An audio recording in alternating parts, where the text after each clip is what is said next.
A second tip to make a smooth delivery is practicing on somebody else. Because there was a day where I was using this app and I thought it was great. I'd put together this new presentation. I thought it was fabulous. And I delivered it, and someone told me the slides are actually blurry. We can't read what's on the screen. I couldn't figure out what's going on. So I had to go back and give the presentation to a friend and get their perspective to tell me, yes, when you made this switch, then now I can see it, or now the video came through clearly. So we may need to test out our technology on a third party before we actually give it to the world. And they may see elements that we missed because there was no way for us to know how it was being received on the other end. And a third tip, and Tommy, I think this one is maybe the most important one. And let me tell you a story about this. Hey there, tech enthusiasts. Welcome to Tech Time with Sweet Tea, the podcast where we dive deep into the world of technology and how it can either serve you or, well, not serve you. Here is your host, Sweet Tea, and he's on a mission to help you harness the power of tech in your life. Join him as he chats with people about their tech journeys. From the latest gadgets to digital dilemmas, we'll explore it all. So grab your favorite device, hit that play button, and let's keep it real in the world of tech. Tech Time with Sweet Tea is here to help you stay plugged in and empowered. Let's get started. Thanks for coming back to Keeping It Real, Tech Time with Sweet Tea, story time, whether it's story time or if I'm talking in the film world. Today, we're going to go a little bit in the speaking presentation world, and I have today a guest that I've been connected with via Toastmasters, Elyssa Schneider. She's going the speaking presentation route, to be a full-time speaker. How are you doing? What are you excited about today, Elyssa? Oh, Tommy, where do we start? Life is exciting. Particularly, it was great to have the opportunity to give another presentation. And today that was awesome, discussing table topics and impromptu speaking as it pertains to Toastmasters. But every presentation experience is a new opportunity to practice. And it's not just about practice, it's about taking analysis afterwards and saying, where can you improve? And thinking that the next presentation will be your best presentation because you'll have added a new feature, factor, or made a change. So that's what I get excited about. And yeah, the great things at practice for the sports reference. I don't know how much you follow sports, but we're talking about practice. that famous quote that came from one of the press conferences one time. We're talking about practice. Right?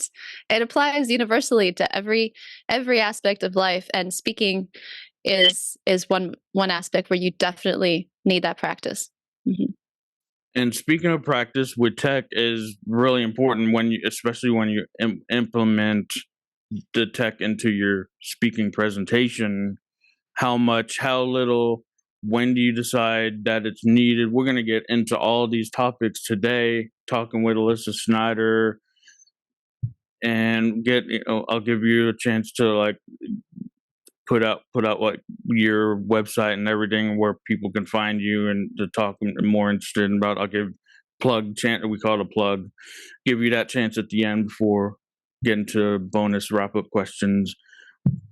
But I want to start out with saying, and I struggle with this, and you know me as a tech person, tech like pro, but I struggle with this as much as anyone, especially in the speaking world when I'm giving our practice speeches in Toastmasters.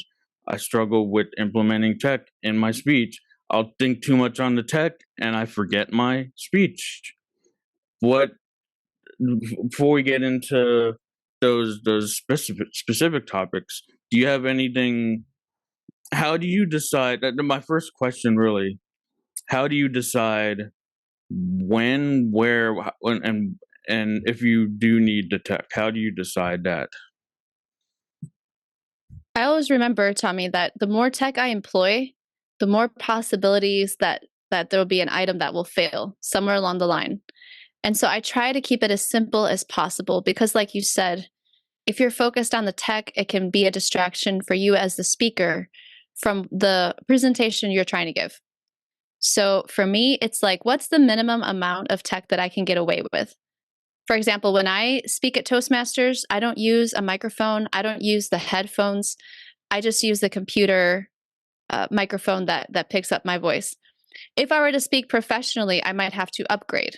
But at least for those talks, I know that it's okay. It's going to be sufficient for the audience. And then as far as presentations, I use PowerPoint. I try to implement my slides through the use of PowerPoint. And I have this app that I came across. It's hard to pronounce. It's called There's no vowels in it. It's MMHMM. And it allows you to put your slides in the background behind you. So again, there's just so many different ways to play it, but it's about becoming comfortable with the technology, practicing with it ahead of time, recording yourself. That's huge. It's doing it so much that you don't even think about it. It comes as a second nature. And that's when you know that you've really reached the peak performance level, is when you don't have to think about it anymore. It's now down to muscle memory. Yes, and I was actually gonna bring up we were just 2 hours ago. Elyssa was given a presentation on table topics. We're coming into contest, if you're familiar with Toastmasters table topics contest, and she's been given table topics presentation. We just came off a presentation, and she gave a speech to my home club, Verbal Expressions and Toastmasters. And I was gonna actually ask about that. What were you using? And you brought it up, and what came to mind was the slides or backgrounds of slides as the Zoom feature. But I thank you for mentioning what you're using there. Or I was gonna bring up at the end anyway, but thank you for that.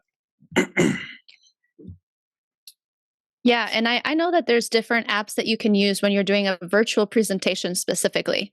I know that OBS is I think they have a free and paid version. There's several different ways to use your PowerPoint presentation and get that across to the audience.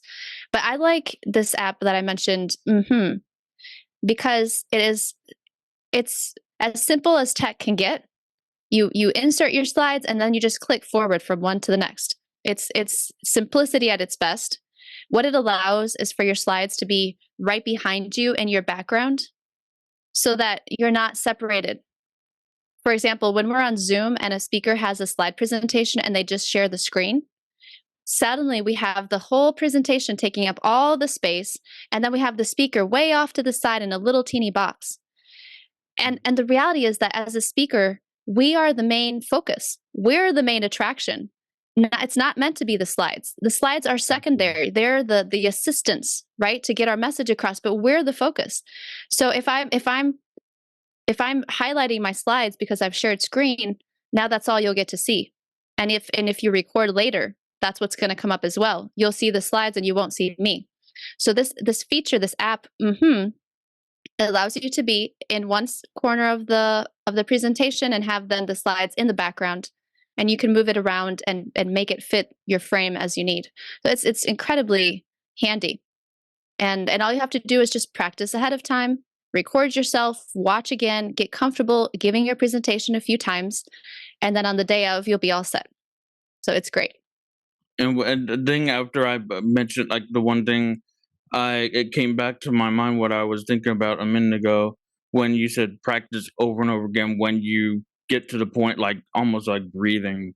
And another interview came to mind when the late great Kobe Bryant was interviewed on my first podcast ever I listened to. I mentioned this a lot. Good shout out because it's the inspiration for this podcast. Lewis House School of Greatness. He interviewed Kobe Bryant right before the accident and everything, and he talks about why he is how he got so good at basketball is because he was obsessive. For you, right. you almost have to be obsessive, right? Absolutely. Absolutely. And I've been watching different speakers, including one gentleman called Grant Cardone, and he says, be obsessed or be average. And truly, whatever you want to do in life, the people who shine the most are the ones who give it the most. We can't expect to be pro if we're not there practicing 24/7. And so it's like, how can you turn life into a practice session? How can you show up all the time, constantly? Even I shared today some tips for impromptu speaking with a club at Toastmasters. But it's not just thinking, oh, I'm going to practice impromptu speaking at Toastmasters. It's how can I practice that impromptu speaking in a conversation? How can I practice it on a podcast? How can I practice it when I'm recording a voice message? And it's finding all those different ways throughout the day to keep hitting on that target that we want to reach and make that our focus no matter where we are. So I completely agree So, about and obsession. not to mention, like the tech is one aspect, and then you're thinking about your audience that you're going to speak to in the next 5 minutes or the next day or the next week.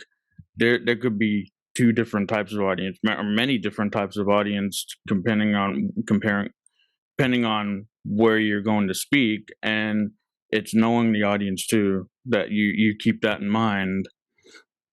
You keep your audience in mind, you know your audience. Like something came up, I don't get too much into like that, like what happened today, but like it happened like where it gives you so like something came up on, I think mention of the detour, it gives you another detour where you could possibly go for like a different type of audience, that oh, like maybe if I come up with this, then for a different audience. I kind of like getting off Yeah, no, line, it's but yeah, no, I get what you're saying. Yeah, you figure out what works for your audience. And sometimes, Tommy, I find that less is more. So I think there was at one point where we were wondering, how much is enough or too much in terms of presentations. For example, can you have too many slides? Is that too much for any given audience? And and to me, I don't know if it's as much having too many slides is as having slides that don't have too much content. A lot of times I have seen with speakers who are practicing in Toastmasters that they just want to load up that screen with like 100 or 200 words, and there's so much that you have to pay attention to that there's no time to listen to the speaker and his message because he's put it all out on the screen. So too much can happen in terms of content. And it doesn't matter what audience you have, they're not going to be able to focus on you if they're too focused on the message behind you. So rather than thinking, do I have too many slides? Ask yourself, do I have too much content displayed on those slides? And how can I put just enough content to reinforce my point without overloading the audience and having them spend half an hour reading what's behind me? I think that might be the real question, no matter what the audience is. And Mhm. then another tip that I've heard, Tommy, is that especially in our virtual world, we need a lot to keep us going. We need a lot of focus because we're not in person. We need something to captivate our attention. So I heard a tip expressed by Darren LaCroix. He's a world-renowned speaker. He says, turn the slides off. When you're sharing a story, you don't need slides. Let the focus be on you. Or if you're going to share a picture, share the picture, then go back to you. Turn the slides on and off so that there's always movement going on, and then we can keep our attention on the speaker when we need to, and then look at the slides when they're relevant as well. That's great advice, and I remember he actually came to speak at one of the events that we were putting on one of the years. I remember him. I'm familiar with him a little bit. How much is too much? You say, and less is more. I know you said. How much is too much, or too little, or is there such thing? Yeah, absolutely. Too much, too much is, like I said, too much content. Where there's so much content on your slides, we can't listen to you because we have to read what you've set out for us. And what I find is that it's easiest to just put maybe 5 words, 5, 6, 7 words on any given slide. And it's just to reinforce the main point. Another possibility is to just bring up one point at a time. So you'll have point 1, 5 or 6 words, point 2, 5 or 6 words, point 3, but don't show it on the screen all at once, because then I'm stuck reading it and you haven't even gotten to that point yet. So just space out your slides and do your points one point per slide, or have them come up on the slide one at a time. Another problem is when speakers use a lot of red in their writing. Now, I did have a few words that were in red in my presentation today, which was to highlight those words. But sometimes we have to be careful what colors we choose for the slide, because if it's a light yellow or a light blue, we might not be able to read it. So you always have to be watching. You need a dark background, light coloring, light background, dark coloring. Contrast. Red, you want to contrast, and the red you want to stay away from for the most part, because it's glaring and it's almost uncomfortable to stare at the color red too much on the screen. So there are just a few challenges to take into consideration when you're putting your slides together. Yeah, and there's similarities with I'm been in the TV world, and same thing with red. Red bleeds on the screen, and we always say don't use red ever in your graphics text. Don't use the color red, especially with soft. Right. Now, like I said, I used it today. I got away with that, but it was a key word here and there that I wanted to highlight, but it was not the whole text all the time. Blue is a much more relaxing color. Black, of course, we all know is the best. And it's just being careful how we present, because those can become distractions for our audience. And we want them to be engaged. We want them to be listening to us and not distracted by our content. And avoid the color red. What came to mind when you were like saying that is like pick a different color that's a contrast to whatever color you're using, like black contrast with white. Pick another color if you want to highlight something, or like have like a circle with a highlight or something, like black background, white text. And I don't know what in that situation, if you're just doing that, that's the most simplest. But what would you use, just for hypothetical situation? What would you use to highlight on like a black text, black background and white text? How would you? Right. Well, exactly what you said. You do black background, white text, or you could do black and gray. You might be able to do black and yellow. And this is where also the branding comes in, because I know that most of us were trying to develop that brand. It's those brand colors that define everything we do. So we'll want our presentation to be with those brand colors. For example, I love the color red. So that does come in the way I dress. And then I try to match my outfit actually to my presentation. So whatever colors are my brand colors, I try to match my attire accordingly. And that provides a nice counterplay when they're all connected together. So we started out talking tech, and then got into like how things appear on the screen. One thing before I want to like get back into like the too many slides question, but before, while we're on the same subject of appearing on the screen, we talked about colors, fonts. There's serif and sans serif. Do you have any like specific like experiences with either of those? Like I know the sans serif is better on screen, and then versus. Do you have any experiences with that? Yes, based on the content that I'm presenting, I try to pick a font that matches. For example, there are some fun fonts. Today in the presentation, I used one that's called Chalkboard. And I have fun with that because it looks a little different. It looks like someone has written on a chalkboard.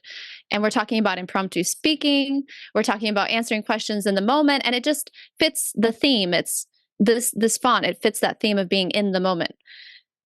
If I were giving a more serious presentation, or if I wanted to give an elegant presentation to an elegant audience, maybe I would pick wording that flowed, where it has the loops and interlacing, where it looks flowery, perhaps. based on an elegant, based on the audience and the message that I'm trying to bring. So yes, you can match your font to the theme. The only observation is you just have to make sure that you're able to read it. I know that some fonts are hard to read. So if you are going to use a flowery font, then maybe you have to just make that word a little bigger, or just not make all your words with that font, so that we're not struggling to read the font, but so that it's there enough to make it fun, engaging, and interesting for the audience. Yeah, great tips there with font and how things appear overall, whether it's coloring or fonts on the tech side of things. So going back, just one more thing. Two more. I wanted to just touch on the amount of slides or text. Some people, you mentioned earlier, that some people like to add a bunch of text on a slide, but I wanted to ask, would it be better if, because pictures worth 1,000 words, would it be better to maybe find a picture that says what the text is trying to say and just have a picture? Because when there's pictures up, to me, I actually lose count of how many slides, because pictures are fun to look at a lot of the time. And Tommy, you make an excellent point. You're absolutely right. There are times where pictures are better than words. For example, earlier today, I showed a picture of my Uncle Bob, and he's holding up a fish, because we're talking about fishing and how he's the expert, and how you can be the expert when you are specific, like he is with his words. And I don't need to put a bunch of wording on there. Just the picture says it all. And so you're right. And it's finding what is going to help the audience to take away this message. What's going to help get this point across? Is it going to be a picture? Is it going to be a graph? Is it going to be a statistic? What do I need that will most simply explain this point and make it relevant to the audience? So you're right. Pictures are great.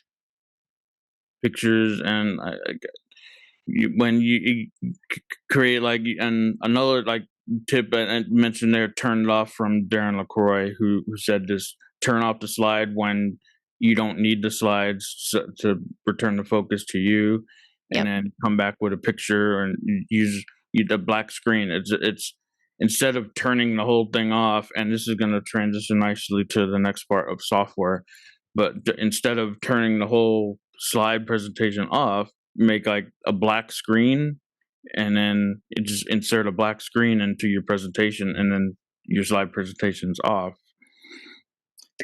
You make an excellent point. You are so right. And maybe that's a tip I need to implement myself, is where we wouldn't have to turn it off. We just go to the next slide, which is blank. So that's a fantastic observation. When we open up work simpler, you go with the simplest way of things. Yeah, that's make it easy on yourself. Find easy ways to do it. If it gets complicated, see, the more steps there are to any given process, the more opportunity to make mistakes. I remember I was doing this mathematical calculation for high school, and this one equation had 21 steps, and I did every single step right except for one. I made a mistake, and that one mistake made the whole equation wrong. And that's what can happen in speaking, is when our presentations require too many steps to implement, it's not that individually they're hard, but it's when we put them all together that they get complicated. So it's always a matter of finding, how can I simplify my process and make it easy on myself, so that I can be fully present for the audience and not focused on all of the different media and technology. And what you might consider is perhaps you build on your presentation. Perhaps you start slowly, and then you implement that technology a little at a time, so that maybe it does get complicated, but you've had so much time working on it that you've just built it slowly, and you're good at each step before you go on to the next one. Point example, one moving into we're in this world right now, and what's been really awkward, and I've really finally, it started like for me, really getting awkward when I've done it several times in this conversation too, and it has been it's awkward when I'm not like looking at the camera, when I'm looking away. It finally got to that point, like if I'm not looking at like the eyes right here, it actually is awkward for me when I'm not looking at the camera now. And for the longest time since we've been in this digital world, it's just been one of the biggest struggles, and it keeps coming up with people like to like when we giving evaluations or feedback, looking at the camera, like when you're Yes. in this world. Yes, yes, and I've heard comments from people saying you can put recommendations of putting a little smiley face by your camera, or even printing out a clip art of a person and their face so that you're looking at someone rather than just looking at the camera. You've got it stuck to your computer, and so you're looking at this clip art picture of somebody's face, and helping you to remember, because it's hard. And this came up today. We're looking down at the person on our screen, and the minute I look down to see you, I'm actually looking at you, and that's hard for the audience who's on the other side of that camera. You took it one step further than what I heard. I was imagine the camera is that one person you're talking to, but you actually said put a picture of them up on the camera, so it's Exactly. even simpler. Well, because you're helping yourself. Because it's hard to just tell yourself, I'm going to stare into the camera. I'm going to stare into the camera. Well, just put a picture of someone up there, and look at them, And then and it that way you don't becomes have to imagine. They're actually a yeah, visual there for you. yeah, and then it becomes, what do I want to say to this person? And now Hmm. you tend to not forget as much. Exactly. So I want to get into like the process of when you did decide, hey, I need a presentation for this speech coming up. I'm giving in a week. What's the process? What like you a PC versus Mac? What's the whole process of building the slides? Like not the whole process, but like when you're do you have a second operator maybe to help you out as assistants? Like what does that kind of look like right before the speech, and then when you're setting up, when you're preparing for it? So far, I've been on my own in terms of preparation. But what I do if I know I have an upcoming presentation is, and by the way, I use Mac. I used to use PC, but I switched to Mac a few years ago. And I find what I like about Mac is that it has this one feature where you can flip with your fingers on your touchpad. You just flip back and forth, and it will change between slides. So you don't have to be clicking one and the other. And I can be going through a lot of different uh, windows that I've got open just by flicking my fingers. So when I'm going to put together a presentation, I've heard people say, don't start with your slides, start with your presentation. But I do backwards. I go to PowerPoint and I start thinking, I make a list of my topic that I want to discuss. What are the 3 main ideas, or what are the 5 main ideas that I think are absolutely essential? And then I make a list of maybe 10 or 15 ideas. For example, we're talking about impromptu speaking. What are the 10 or 15 different concepts that I absolutely think people need to know to be outstanding with impromptu speaking? So I make my list, and then I start marking off the ones that I'm thinking, no, they've probably heard that somewhere else. No, they can probably get that practice in Toastmasters. And I try to narrow in on those topics that I think maybe they've never heard before, or where I see people are struggling a lot. And then I focus on those. Once I have the main ideas that I want to speak about, I start building my slides. And I'm a speaker who uses a lot of slides because I'm a visual learner. And this is another point. We have to remember, not all of our audience are visual learners. Some are tactile, some are kinesthetic, some are auditory, where they need to be able to speak and rehash what they've learned in order to actually embed that in their thinking. And we have to remember that. But for me, I'm visual. So I go to my presentation, I go to my slides, Let's say I've got my 3 main points. And then I start asking myself, how can I make sure that by the time I'm done, these 3 main points are with my audience? They're so much a part of my audience that they're not going to forget. And I try to switch it up. So for example, maybe for one point I'll show a picture. Maybe for another point I'll share a story. Perhaps for another point I need some kind of graph or statistic. I try to vary it so it's not the same every single time. We want it to be engaging and interesting. We don't want it to be monotonous. So how can we switch it up? There's lots of different ways to get the audience engaged. And then you can ask yourself, how can I get my audience to participate? Can we do a poll? Can we do some kind of a quiz? Can we ask them a question? Especially in the virtual world, we need the audience to stay with us. And these are different ways that they can stay on track and be focused on the material and the content. So I get my 3 main points, I figure out the slides, come up with that introduction and that conclusion, and just make sure that every slide is adding to the main point. Everything has to add to the main point of what I'm trying to say. And if it doesn't add, we got to cut it. It's got to build on the theme. So that's the process that I go through for my presentations. Yeah, great. My next point that I wanted to get into is this smooth how to get into making your from the tech using opening it up. How do you have any tips? 1, 2, 3 tips on making that process. You mentioned smooth, simpler. Maybe 3 tips on what you did from what you learned from your experience in the past, what you do, and it's always a work in progress. But give some value here to tips on a smooth tech presentation experience. For sure. First of all, like I said earlier, practice is key.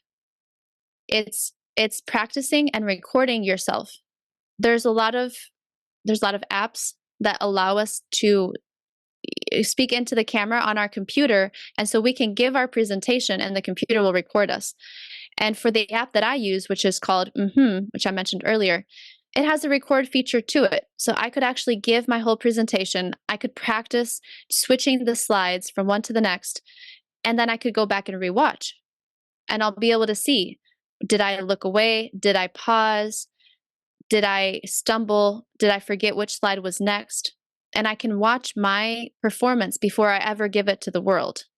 And so I can validate it and make sure it's ready, and then I can hand it out. So practicing, like I said, recording yourself, watching back, that is huge. A second tip to make a smooth delivery is practicing on somebody else. Because there was a day where I was using this app and I thought it was great. I'd put together this new presentation. I thought it was fabulous. And I delivered it, and someone told me, the slides are actually blurry. We can't read what's on the screen. I couldn't figure out what's going on. So I had to go back and give the presentation to a friend and get their perspective to tell me, yes, when you made this switch, then now I can see it, or now the video came through clearly. So we may need to test out our technology on a third party before we actually give it to the world. And they may see elements that we missed because there was no way for us to know how it was being received on the other end. And a third tip, and Tommy, I think this one is maybe the most important one. And let me tell you a story about this. I was watching, well, let me just say the tip. The third tip is to be prepared that your technology is going to fail. Assume that at some point your technology will fail and you'll have to go without it. I was watching a performance. It was all these different speakers on stage for a conference. And I noticed, and we're talking, these are professional people. They are the top of their industry when it comes to their subject area.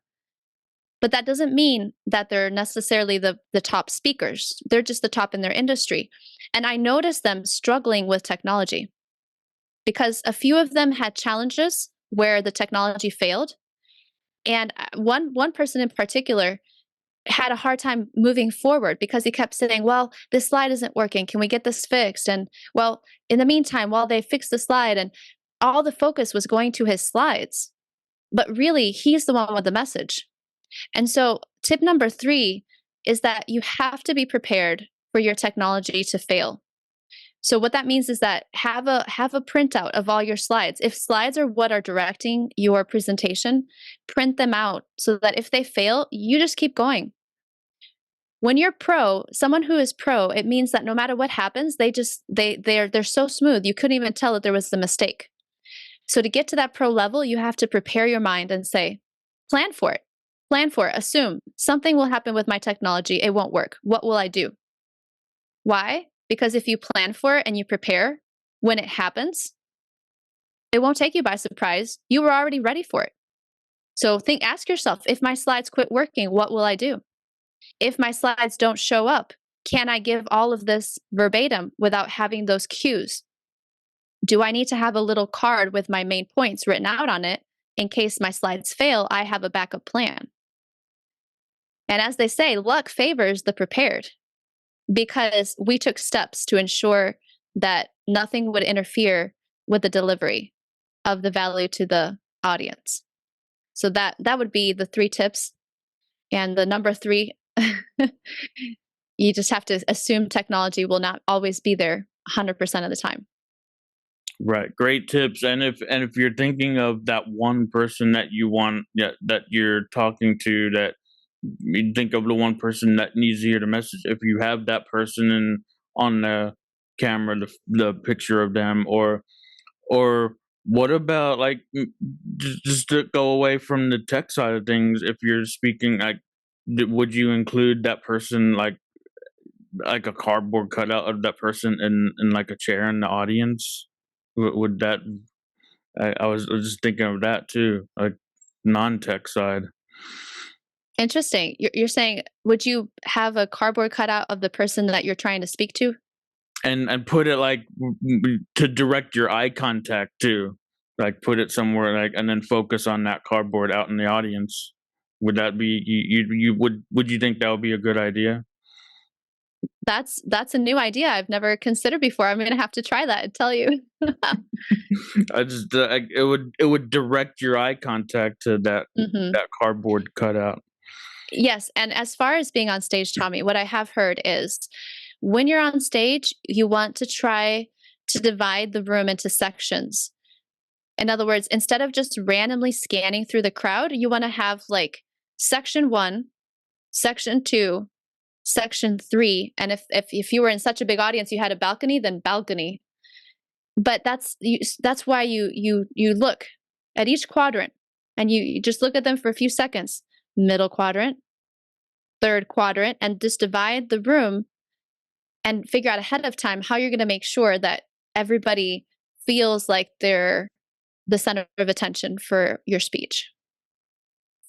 Yeah, great tips today. I have a few bonus wrap up questions, and I want to get into, like, what you're doing, like if you have any shows, or like if anything out there that you're give the value that you're giving to people. I want to give a chance to, like, the website and everything, but I want to also acknowledge you for, like, earlier, like, you mentioned the app, and, like, wow, that was showed up great. Like, you showed up on, you're off to the side, but and your slide was right there. I thought you were doing something different, but I want to acknowledge it for you, making that look so great, smooth transition. Like, the transitions were your flaws, even when you had to. You made you centered up, and it was just you for a minute, and your slides kind of went away for a second. Like, you knew when to move the camera, you knew how to move yourself back to the side for your slides again. So acknowledge you. If you did that all in the moment very well. So acknowledge you for that. Thank you. I appreciate it. I knew that if I stayed off to the side, I was going to be too small. I was trying to demonstrate an object lesson, and I needed that object lesson to now take precedence over the slides that I had in my background. And so, yes, I move the slides off, which, by the way, there is a chance in Zoom where you can actually incorporate yourself into the slides, but it is not as easy to use, and it does not have the feature of putting the slides just on one side of your screen. So that's where the app that I used is incredibly valuable in allowing you to manipulate your space entirely and put it under your control. So thank you, Tommy. Thank you. And the credit goes to the app because it really helps a lot. I know you can like adjust the size in the Zoom feature. You can adjust the size of how you show up. You can, it's just like a text box. You shrink it or grow it, or you can move it around. It'll look kind of like to other people watching. You'll just end up being floating around the screen though. So I don't know how authentic that Yeah. looks. Yeah. That does happen on the Zoom account. It's true. And as far as people reaching out, Tommy, I know you mentioned that I am working on building my website. So for now, you can reach me on LinkedIn, Elyssa Schneider, and perhaps we can share that information if there's anywhere else to put it. So Elyssa Schneider on LinkedIn. You can email me, ElyssaSchneiderSpeaks@gmail.com. ElyssaSchneiderSpeaks@gmail.com. All right, we'll pop that all in the notes for this episode too. Anything specifically or anything special projects you're working on right now that we have to look forward to? I've been giving this session on table topics, so I have a variety of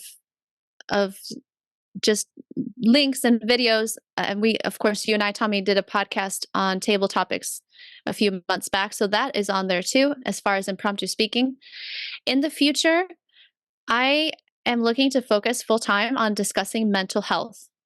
As a depression survivor, 25 years, and I finally figured out what was going on.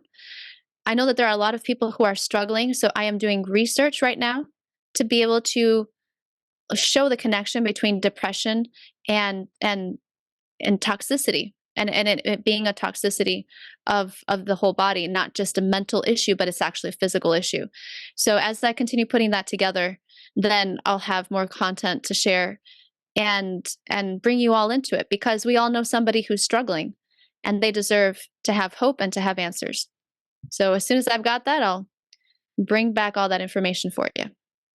Yeah, and we actually done my other podcast, which I'm pretty. This is my personal one, Keeping It Real podcast. But D50 After Dark, I do for Toastmasters, and I did have you on that one, and I'm not the host of that one. I just produced that one.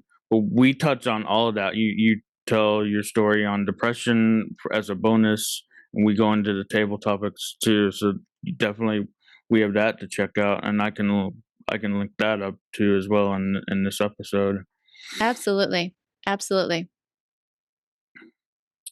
So we're come to the time where you've been coming on as kind of an expert in table topics here, and now time to put that to the test with my bonus questions. And even it's coming from my memory now. I don't have to read it off paper anymore because I've been doing this. If you listened, you know the questions, but I try to make these questions think. So my first bonus question today, it comes to, from your experience with any tech that you use, whether it's speaking or maybe something else that you've used, what are three, if you want to stay on the speaking world, that's fine too. What are three undeniable truths that you've come to learn about the use of technology in your world, this world?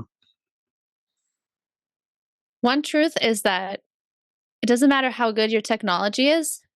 If your content is a mess, you're in trouble. So true. First truth, you have to have good content. You have to go through the trouble of putting together the research, of analyzing, of observing, doing the studies, finding the quotes, putting your stories together, because on the day that your tech fails, your content will still shine and you'll still have value to bring. Truth number 2. Know when to, like we said earlier, know when to use your slides and know when not to. Know when to lean in with your message and reach the audience hearts. And that truth is actually how to make your content applicable. And that's why you have to ask yourself, if my technology is going to connect me further to my audience, then I will use it. If my technology is of benefit to my audience, then I'll use it. But if it's not adding value, if it's just detracting, then I need to take it out. And it's always having that mindset. This is the second truth, is having that mindset of what is best for my audience. I'm here to serve them, right? Especially as a speaker. Although in any facet of life, whether we walk into a job or we go to Toastmasters, asking ourselves, how can I serve the people around me? And in particular with technology, how can I serve my audience? Does this technology serve them? Does it hinder them? I want to put in the work. I want to do my best because I want it to be beneficial to them. So we have to know why. It's our why. Why do we do what we do? And it's for our audience. It's for everybody else. And truth number 3,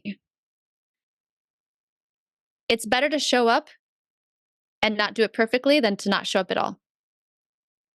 I have struggled my whole life with being perfectionistic. And a lot of that ties into the depression that I faced. I've lived with this voice in my head that tells me every day, I'm not good enough. What I just did sucked. It was terrible. Everybody's probably talking about it, how bad it was. They'll never invite you back again. So many times when I get up to speak, I've heard that voice in my head. And I had to say to it, I'm not listening to you today. I refuse to believe you, and I don't accept it. And then showing up. The challenge is that when you make mistakes, the voice gets louder and it starts to tell you, see, I told you. I told you were going to fail. I told you were such a loser. And so it's being willing to accept the challenge of making those mistakes and reinforcing to yourself, no matter what the voices in your head say, it's okay. You showed up today. You did your best. If you did your best, that's what counts. Did you do your best? Did you give it what you had on that given day? Because our energy levels will vary from one day to the next. But did you give it all you had that day to that audience or to that person in your life? Did you give it all? Maybe you weren't perfect, but you were there. You weren't perfect, but you're present. And that is the universal truth. Be present, not perfect. Love it. There comes up, like, I love what you said when that voice was it's the way you think around that voice and how you take your own voice when you hear that and it says you're not good enough. You have to make that a condition. You're not good enough if you don't do this. Not just you're not good enough. If you don't do this, yeah, you're not going to be good enough, and accept that. If you're not willing to put in the work, then yeah, you're still not going to be good enough. But you're not good enough if this doesn't happen. Make that conditional instead of making other stuff. Like, I gotta get too much of that, but yeah, conditional. Great truths. And the next thing is 3 lessons that you've learned over your time when you're speaking tech, and 3 lessons. You know, we talked about tips, but like lessons that others can take from your advice. 3 lessons on using tech in speaking. Well, lesson number 1 is train yourself to look for feedback.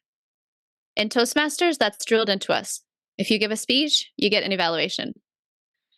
But in life, sometimes we have to go and find the feedback. So go out of your way to ask the questions. If you see someone who is standing out in your world, like you are, Tommy, with the tech, then I know that when I have a question about tech, I need to go ask you. I need to have a conversation with you and have you share with me, what did you do? What worked for you? What can I learn from you? It's interesting because I have a friend in London and he is an amazing speaker.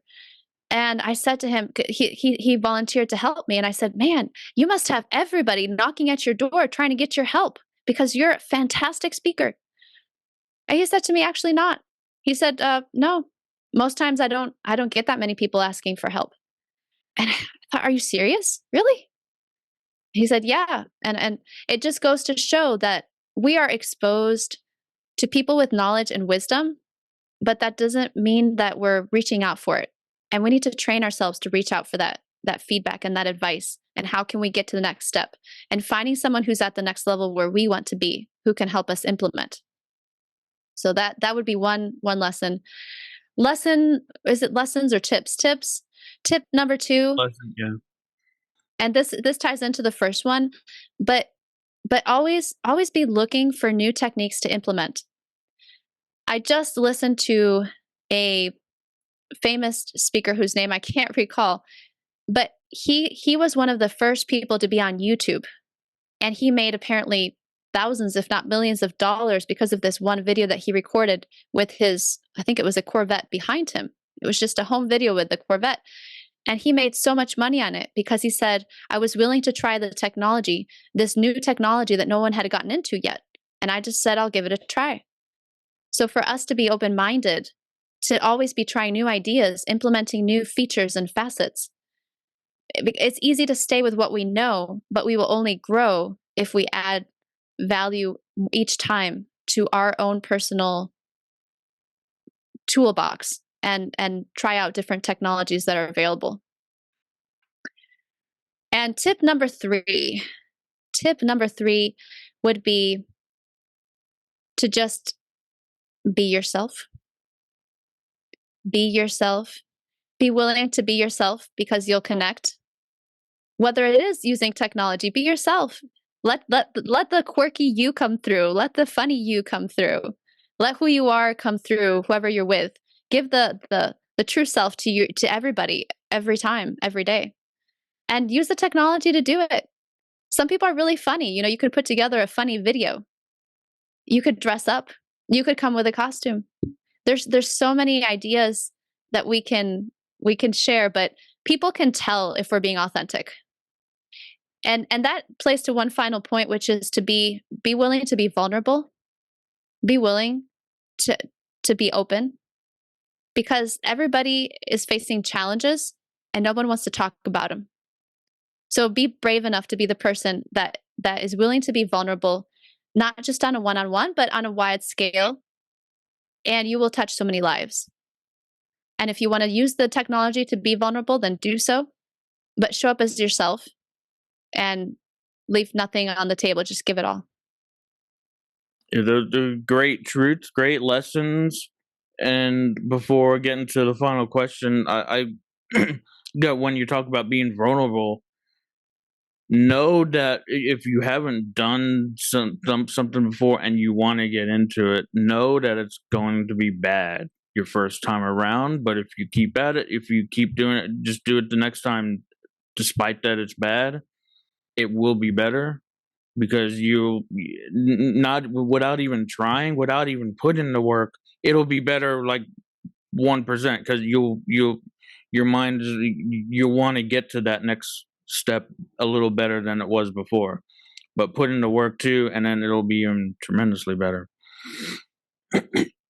Absolutely. And you're right. We're not going to be perfect. That's why, for your audience that's not familiar with Toastmasters is great, because everybody's there practicing. We're all in it together. We're all on the same level. And it's okay. It's okay. It's a safe place to fail, because we can get better. We can get stronger, and we do it together. So if you're not in Toastmasters, for those of you in the audience, consider joining, because it's a great environment. Since we're in a little Toastmasters plug right now, I'm going to tell a little short story. Keep it to table topic links at least. But my first speech I got up there was not. This was back in 2013. I was in Houston, and I got in front of, we're back at a Denny's restaurant in north side of Houston, and most of my speech was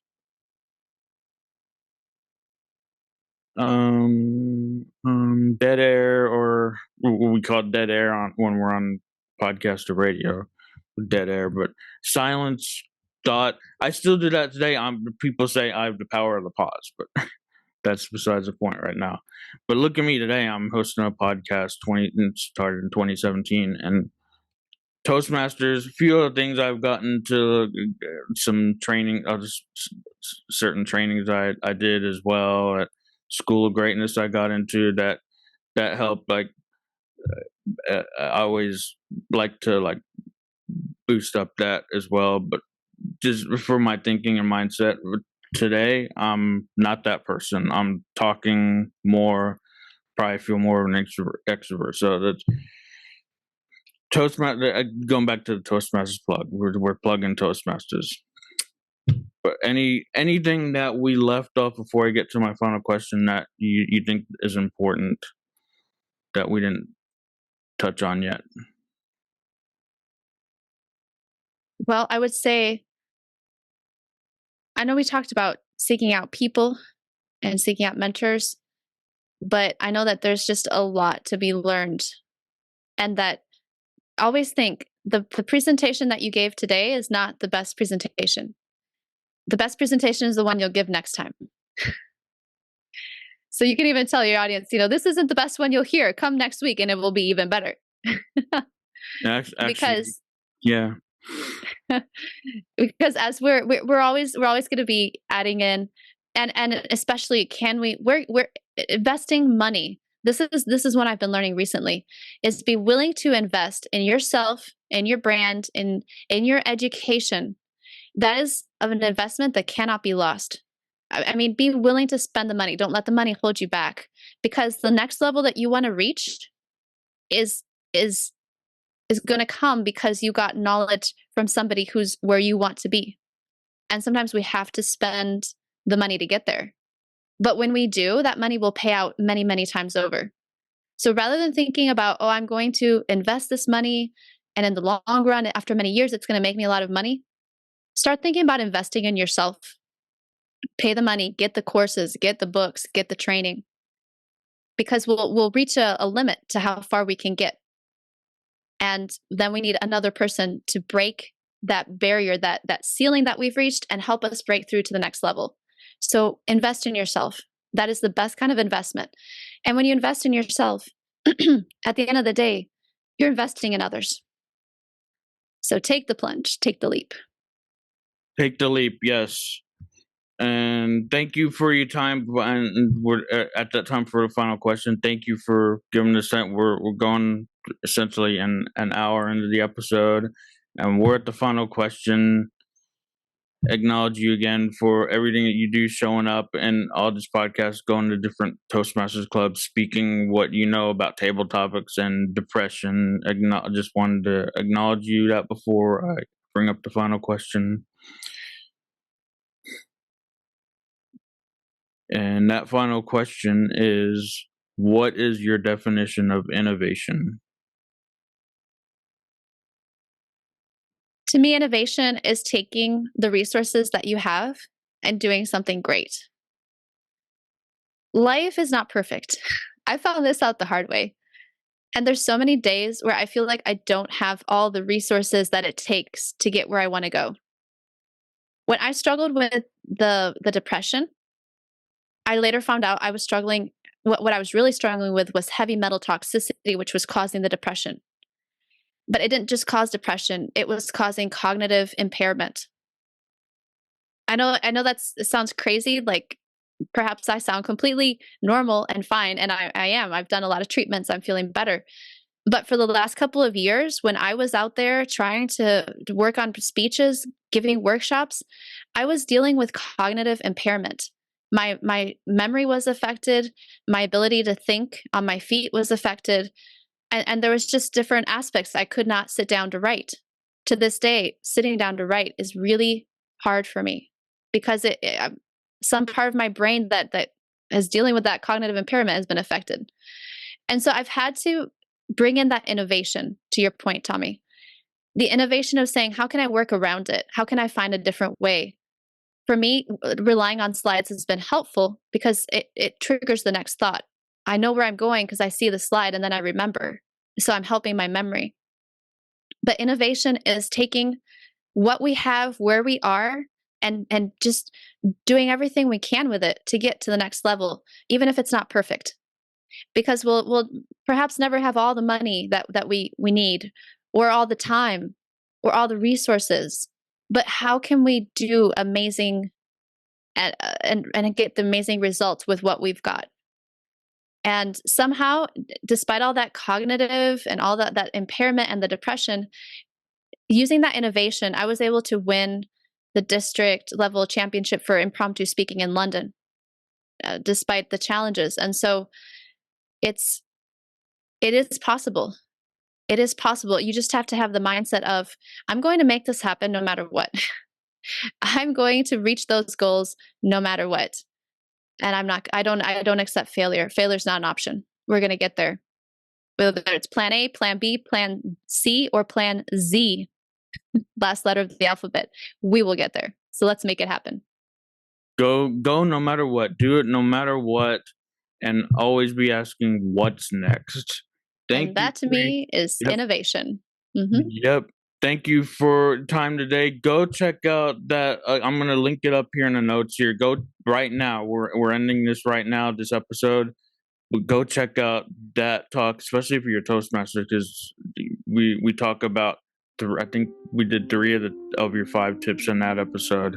And then we also do a bonus episode on depression too. So go check that out. And thanks, Elyssa, for stopping by here today, keeping it real. Thanks, Tech Tommy. time, story time. I'm Sweet Tea. This has been awesome. Thank you for the invitation. We hope you enjoyed this episode as much as we did. It's always a blast exploring the tech universe with you. But alas, it's time to wrap things up. If you've got burning tech questions or just want to say hello, remember you can reach out to us on our website, social media, or drop us an email. We love hearing from you. And if you found this episode as electrifying as we did, please take a moment to subscribe, rate, and leave a review. Your feedback helps us keep the tech goodness flowing. Don't forget to share Tech Time with Sweet Tea with your fellow techies. The more, the merrier, right? As we sign off today, always remember that tech is a tool and it's here to serve you. So use it wisely, explore fearlessly, and keep it real in your tech adventures. Stay curious, stay connected, and keep rocking the digital world. Catch you on the next episode of Tech Time with Sweet Tea.